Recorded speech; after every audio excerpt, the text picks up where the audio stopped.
चुनाव आते हैं तो सियासी दल मुफ्त में दिए जाने वाले फायदों का जो पिटारा है वो खोल देते हैं। पार्टी कोई भी हो, रेवड़ियां बांटनी शुरू कर देते हैं। फ्रीबीज से देश की आर्थिक सेहत पर क्या असर पड़ सकता है, शायद ही किसी सियासतदान को इस बात की फिक्र है। दिल्ली के चुनाव की तारीख के ऐलान से काफी पहले रेवड़ी कल्चर दिखनी शुरू हो गई। पार्टी कोई भी हो, फ्रीबीज पर फोकस कर जनता को लुभा रही है। देश पर इसका क्या असर हो रहा है, सियासतदान शायद ही इसे जान रहे, मगर अपने फायदे के लिए पूरी तरह से वो इस बात से बेखबर है। ऐसा क्यों कह रहे हैं हम? देश की सबसे बड़ी अदालत की एक टिप्पणी के बारे में आपको बता देते हैं। सुप्रीम कोर्ट ने रेवड़ी कल्चर को लेकर मंगलवार को सख्त टिप्पणी की। देश की सर्वोच्च अदालत ने कहा कि राज्यों के पास ऐसे लोगों को मुफ्त सुविधाएं देने के लिए पर्याप्त धन है जो कोई काम नहीं करते हैं, मगर जब जिला न्यायपालिका के न्यायाधीशों को वेतन और पेंशन देने की बात आती है तो वो वित्तीय संकट का हवाला देते हैं। Justice B R. गवई और जस्टिस ए.जी. मसीह की पीठ ने ये टिप्पणी तब की जब attorney general R. Venkat Raman ने कहा कि इस मामले में निर्णय लेते समय कोर्ट को नई पेंशन स्कीम के बाद सरकार पर बढ़े वित्तीय भार को ध्यान में रखना चाहिए। मीडिया रिपोर्ट्स के मुताबिक इस पर जस्टिस गवई ने कहा कि चुनाव आते ही आप लाडली बहना और अन्य नई योजनाओं की घोषणा करते हैं। इसके लिए निश्चित राशि का भुगतान करना होता है। दिल्ली में जो पार्टियां हैं वो घोषणा कर रही हैं कि वो सत्ता में आई तो 2100 रुपये देंगी, या फिर ये भी घोषणा की जा रही है कि वो 2500 रुपया देंगी। कब तक मुफ्त राशन बांटा जाएगा, ये पूछा जज ने। सरकार रोजगार के अवसर क्यों नहीं पैदा कर रही है, ये एक बड़ा सवाल था कि फ्रीबीज आखिर कब तक चलेगा। सरकार क्यों नहीं रोजगार के अवसर पैदा कर रही है। ये पहली बार नहीं है जब सुप्रीम कोर्ट ने फ्रीबीज पर सख्त टिप्पणी की। पहले भी देश की सबसे बड़ी अदालत इस पर टिप्पणी कर चुकी है, मगर रेवड़ी कल्चर लगातार जारी है। ऐसा हम क्यों कह रहे हैं? आपको दिल्ली में किस पार्टी ने अभी तक क्या ऐलान किए हैं, पहले तो हम आपको ये बताएंगे कि आम आदमी पार्टी ने क्या ऐलान किया है और कांग्रेस ने क्या ऐलान किया है, बीजेपी ने क्या ऐलान किया। अलग अलग पार्टियों को पहले जानिए। आम आदमी पार्टी ने लॉन्च की है, ऐलान किया है महिला सम्मान योजना। इसमें 2100 रुपये प्रति महीने का वादा किया गया है। कांग्रेस की ओर से प्यारी दीदी योजना जो है वो दी गई है महिलाओं के लिए, जिसमें 2500 रुपये प्रति महीने का वादा किया गया है। आम आदमी पार्टी ने संजीवनी योजना से 60 साल के बुजुर्गों को मुफ्त इलाज का वादा किया है। वहीं कांग्रेस ने जीवन रक्षा योजना से 25 लाख रुपए तक के मुफ्त इलाज का वादा कर दिया है। आम आदमी पार्टी ने ग्रंथियों को, पुजारियों को 18,000 रुपए प्रति महीने देने का वादा किया है। तो कांग्रेस ने कर्नाटक की तर्ज पर भी वादों का पिटारा खोल दिया है। हालांकि बीजेपी का चुनावी एजेंडा क्या रहेगा और क्या घोषणाएं की जा सकती हैं, ये तो बाद में पता चलेगा जब बीजेपी अपना संकल्प पत्र जारी करेगी। लेकिन जिस तरह से मुफ्त वाली घोषणाएं जारी हैं, उसे देश और राज्य के राजस्व के लिए ठीक नहीं माना जा रहा है। अगर दिल्ली का ही उदाहरण लें तो दिल्ली की सरकार 200 यूनिट बिजली और 2000 लीटर पानी प्रति महीना मुफ्त देती है। आपको कुछ राज्यों के मुफ्त वाली स्कीम के बारे में बताते हैं। इससे राज्य का कितना खर्च पड़ता है ये भी अब आपको बता दे रहे हैं। राज्य क्या है, उसमें कितने लाभार्थी और कौन कौन सी स्कीम है, इसके बारे में जानिए। सबसे पहले राज्य है महाराष्ट्र। महाराष्ट्र में जो योजनाएं चलती हैं उसके लाभार्थी कौन कौन हैं? किसान और महिला। स्कीम कौन सी है? ये स्कीम का नाम है लड़की बहन योजना और मुख्यमंत्री बलिराजा योजना। इससे क्या है, सालाना खर्च जो है इस योजना का पड़ रहा है 35,000 करोड़ रुपए और इसका पड़ रहा है 14,761 करोड़ रुपए। ये अकेले महाराष्ट्र का है।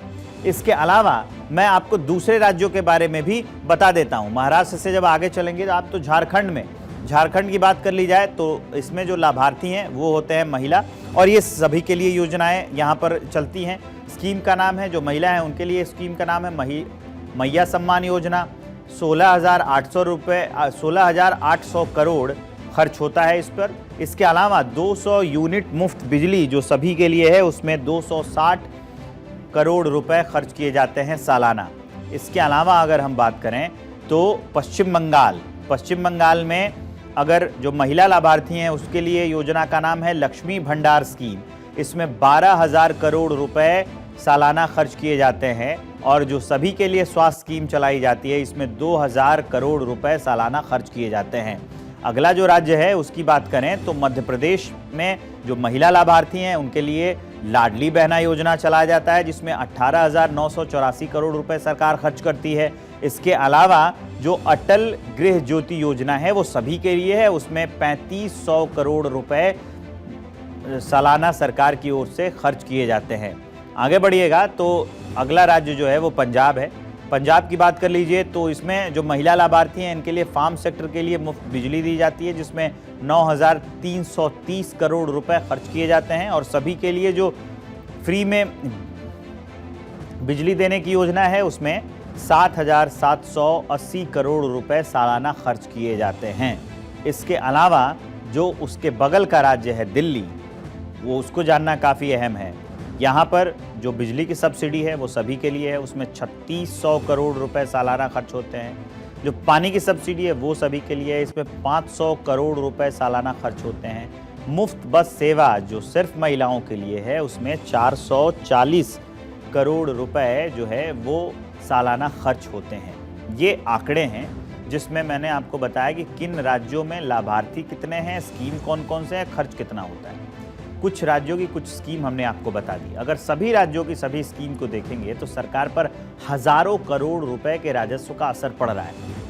कुल मिलाकर देखें तो लोक लुभावन वादे देश की आर्थिक सेहत पर भारी पड़ते हुए दिख रहे हैं। यही वजह है कि विजडम हैच के संस्थापक और वित्तीय एक्सपर्ट ने भारत की बढ़ती मुफ्तखोरी की संस्कृति पर चिंता जताई है। उन्होंने चेतावनी दी है कि यह देश को आर्थिक संकट में डाल सकता है। सोशल मीडिया प्लेटफॉर्म एक्स पर एक पोस्ट में वित्तीय एक्सपर्ट ने अमेरिका से तुलना करते हुए बताया कि कैसे मुफ्त की चीजें देश की अर्थव्यवस्था को नुकसान पहुंचा रही हैं। ये भी जान लीजिए भारत में क्या है और अमेरिका में क्या है। फ्रीबीज पर चेतावनी दी है कि अमेरिका में $36 ट्रिलियन का कर्ज, जिसमें और भारत की अगर तुलना करें उससे तो 180 लाख करोड़ रुपए का कर्ज है। ब्याज चुकाने पर 22% हिस्सा जो है वो चला जाता है अमेरिका में, जबकि भारत में कमाई का 40% हिस्सा ब्याज चुकाने पर ही चला जाता है। फ्री स्कीम्स को लेकर पहले आरबीआई और फिर एसबीआई ने भी चिंता जाहिर की है। पिछले साल के दिसंबर में आरबीआई ने एक रिपोर्ट जारी की और इस रिपोर्ट में राज्यों को कड़ी चेतावनी दी थी। क्या कहा गया था उस रिपोर्ट में? बिजली वितरण कंपनियों के लिए वित्तीय रूप से भारी बोझ बनी हुई हैं ये फ्रीबीज। कुल घाटा 2022-23 तक 6.5 लाख करोड़, 6.5 लाख करोड़ रुपए तक पहुंच गया था। ये घाटा देश के सकल घरेलू उत्पाद का 2.4% है। फ्रीबीज कल्चर से सामाजिक और आर्थिक बुनियादी ढांचे के निर्माण पर काफी असर पड़ता है।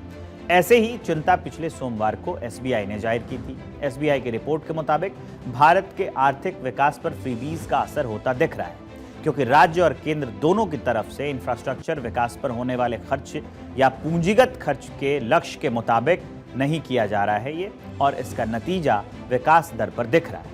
इसी बीच सरकार ने विकास दर के आंकड़े मंगलवार को जारी किए गए आंकड़ों पर नजर दौड़ाएं तो 2024 से 25 की विकास दर जो है पिछले 4 साल में सबसे कम रहने का अनुमान लगाया गया है।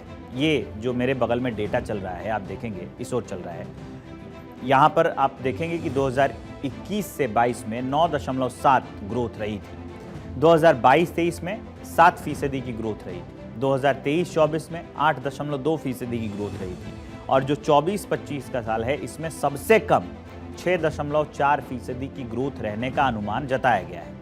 कोर्ट से लेकर देश के बड़े बैंक और अर्थशास्त्री सभी फ्रीबीज को लेकर रेड फ्लैग दिखा रहे हैं। ऐसा नहीं है कि गरीब और कमजोर वर्ग के लोगों की मदद नहीं करनी चाहिए, लेकिन जरूरतमंद लोगों को जो बिल्कुल लाचार और बेसहारा हों। सरकारों की कोशिश ये होनी चाहिए कि देशवासियों को आत्मनिर्भर बनाया जाए।